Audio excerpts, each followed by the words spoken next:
നമസ്കാരം, കൊട്ടാരക്കര മീഡിയയിലേക്ക് സ്വാഗതം. ബീഹാറിൽ NDA മുഖ്യമന്ത്രിയായി JDU നേതാവ് നിതീഷ് കുമാർ സത്യപ്രതിജ്ഞ ചെയ്തു. രാജ്ഭവനിൽ നടന്ന ചടങ്ങിൽ ഗവർണർ രാജേന്ദ്ര ആർലേക്കർ സത്യവാചകം ചൊല്ലിക്കൊടുത്തു.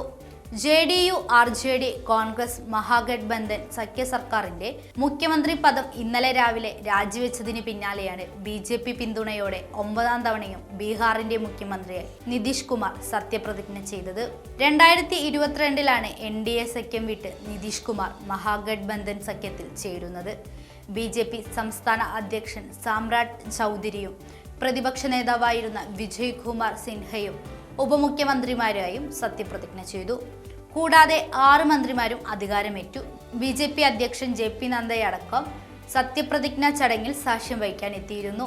NDA സർക്കാർ ബീഹാറിൽ അധികാരമേൽക്കുന്നതിന് മുന്നോടിയായി പ്രധാനമന്ത്രി നരേന്ദ്രമോദി നിതീഷ് കുമാറിനെ ഫോണിൽ വിളിച്ച് അഭിനന്ദനം അറിയിച്ചിരുന്നു. 2 വർഷത്തിനിടെ 2ാം തവണയാണ് നിതീഷ് കുമാർ മുഖ്യമന്ത്രിയായി സത്യപ്രതിജ്ഞ ചെയ്യുന്നത്.